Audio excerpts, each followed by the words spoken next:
In the news tonight, the Interior Minister announces that secret ink and electronic linkage will be used in the upcoming municipal elections to ensure the highest level of transparency.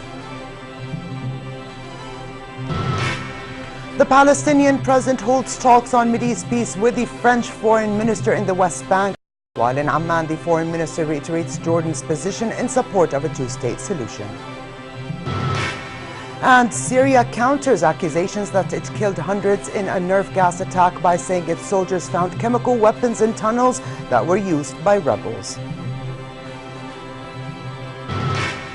Good evening and welcome to a new edition of the news. Details. Just days before municipal elections, Interior Minister Hussein Al-Majali announced that secret ink and electronic linkage will be used nationwide to ensure the highest level of transparency and integrity in the process. Majali said the decision came in response to suggestions by certain political parties and popular groups. However, he pointed that even before the decision was taken to use the secret ink and the electronic linkage, other measures in place were sufficient to prevent any error or fraud while ensuring ease of polling for voters.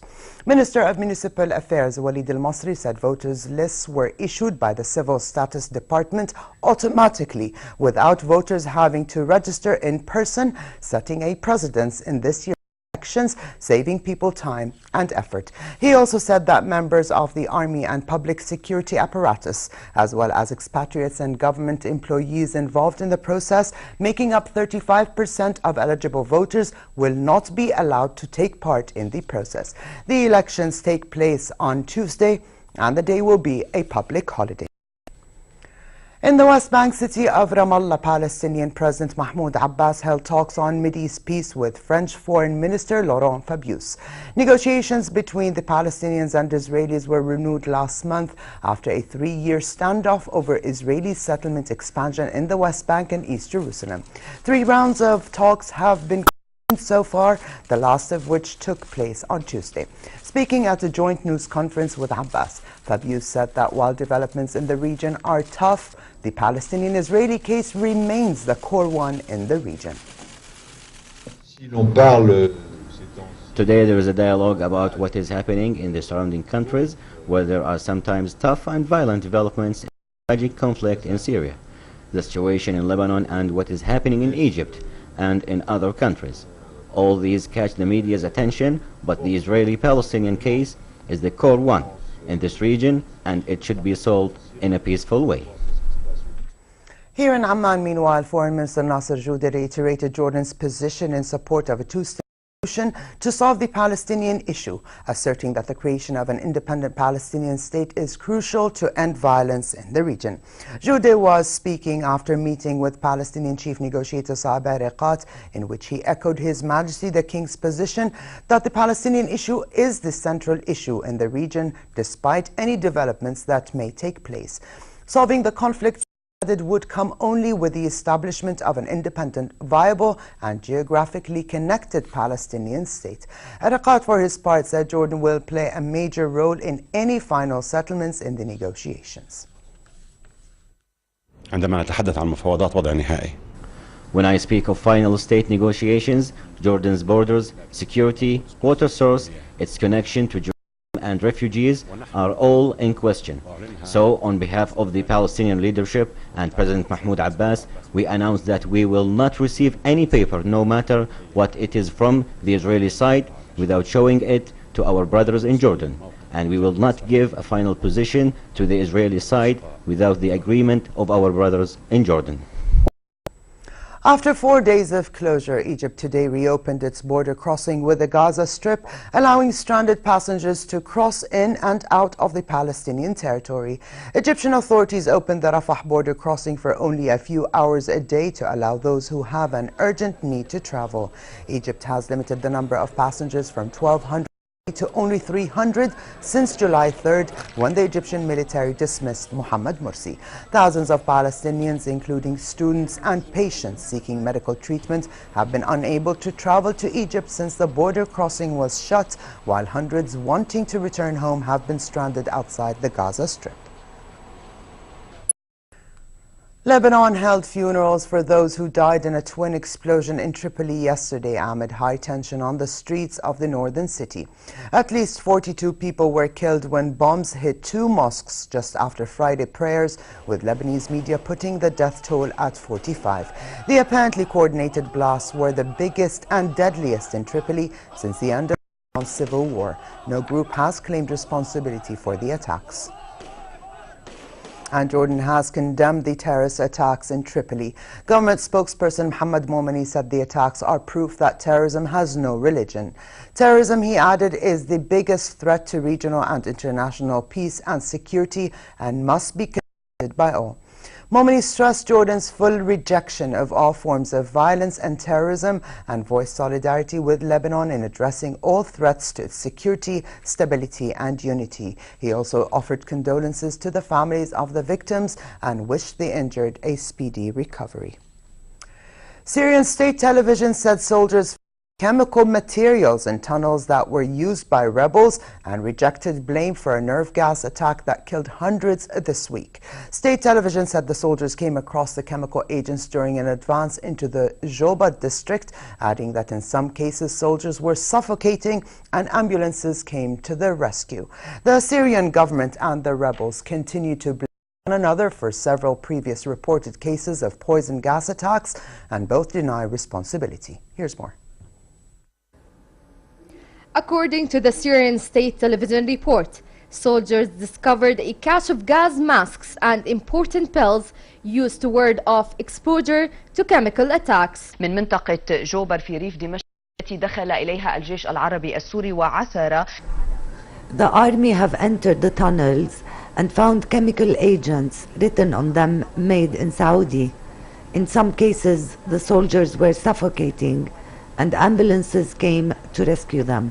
Damascus has said it would never deploy chemical weapons against its own citizens and has said rebels have carried out the latest attack to provoke foreign intervention. Meanwhile, UN High Representative for Disarmament Affairs Angela Kane arrived in Damascus today to press for a Syrian government green light for inspectors to examine areas that are said to have been targeted on Wednesday. The Syrian government has not said whether it will grant such access, despite increasing pressure from the United Nations, Western and Gulf Arab countries and Russia. In Istanbul, Syrian National Coalition President Ahmed al-Jarba called on the UN inspection team in Syria to visit the site of a chemical attack near Damascus. This group of inspectors of United Nations are in Syria and in Damascus right now.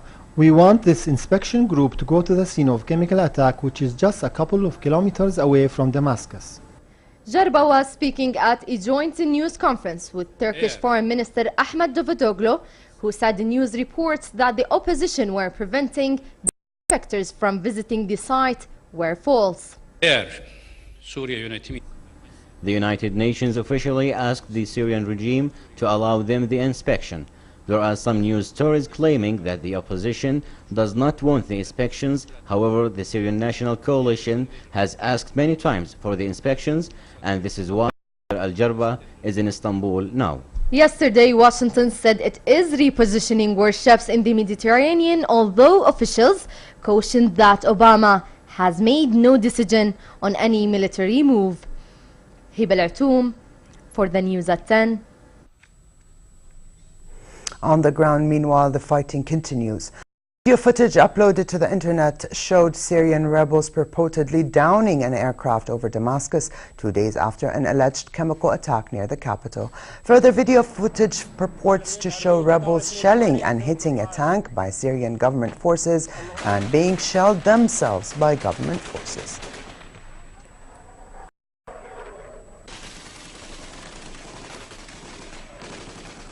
And Special Envoy for the UN Refugee Agency Angelina Jolie released a statement via the United Nations High Commissioner for Refugees, imploring the world to address the conditions of child refugees from Syria. The actress and UN ambassador said 1 million children are left without food, shelter and protection, and that they are, quote, innocent victims of a senseless conflict. Jolie, who has visited refugee camps around the world, said she has been deeply affected by some of the graphic tales she heard from Syrian children, refugees as young as 9 years old. Her efforts aim to ramp up more international funding and awareness. California governor declared a state of emergency for San Francisco after power lines providing electricity to the city were threatened by a wildfire raging at the edge of Yosemite National Park. The fire has damaged the electricity infrastructure serving the city and forced the San Francisco Public Utilities Commission to shut down power lines. The so-called rim fire had blackened more than 4,000 hectares at the northeastern corner of Yosemite and exploded in size overnight. The blaze burning in the western Sierra Nevada mountains is now the fastest moving of 50 large wildfires raging across the drought-parched U.S. West. Microsoft Chief Executive Officer Steve Ballmer unexpectedly announced his retirement from the technology giant within the next 12 months, ending a controversial 13-year reign as the head of the world's largest software company.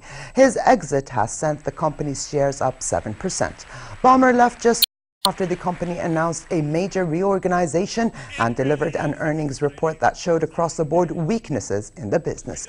During his tenure, Microsoft's revenues tripled, but Ballmer has long been a target of criticism from Wall Street and Silicon Valley as the company's share price stagnated and lost its position as the dominant force in computing. There are no obvious candidates to succeed Ballmer at the company that has only had 2 CEOs in its 38-year history, his first being Microsoft founder Bill Gates.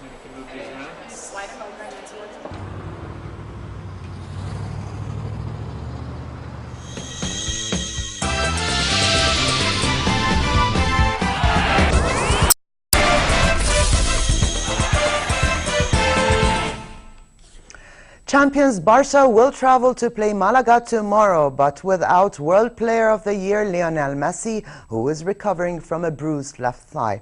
In Messi's absence, Coach Martino was asked if Neymar would be given his first competitive start for the club after having gained boost heading the equalizer off the bench against Atletico.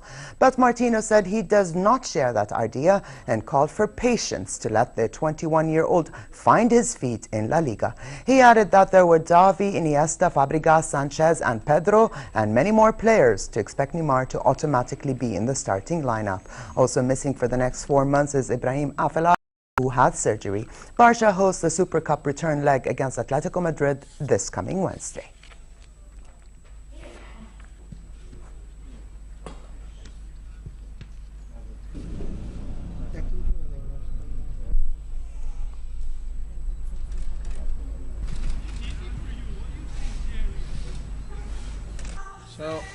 The Association of Tennis Professionals ATP Tour marked their 40th anniversary of their ranking system by gathering many of the past world #1s to a celebration in New York City. Among the guests were Roger Federer, Rafael Nadal, Jimmy Connors, John Newcombe, Ilie Nastase, as well as current #1 Novak Djokovic. The ATP created the current system in 1973, adopting a computer program that uses points to calculate an objective ranking based on a player's performance rather than the previously used popularity contest. One of the world, and not many players have achieved that, and to be able to sit with the fellow. And finally, for a quick look at the weather, fair and partly cloudy weather continues tonight with northwesterly moderate winds. And tomorrow, similar conditions prevail in hilly, but it'll be relatively hot in the Badia, the Jordan Valley and the Gulf of Aqaba. Winds in Aqaba will be northerly moderate to brisk and the seas calm as temperatures reach a high of 36 degrees Celsius. You know, the temperatures forecast for tonight and tomorrow.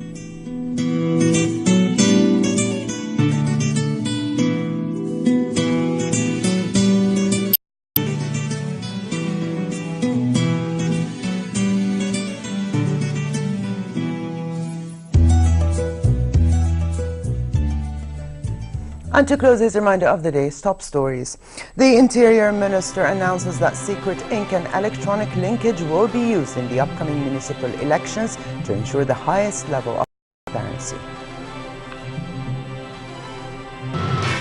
The Palestinian president holds talks on Mideast peace with the French foreign minister in the West Bank, while in Amman the foreign minister reiterates Jordan's position in support of a two-state solution.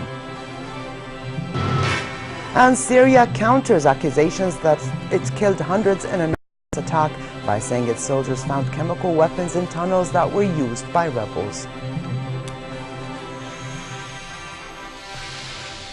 And with this, we come to the end of this edition of the news. I'm Aida Khan. Thank you for joining us and have a good night.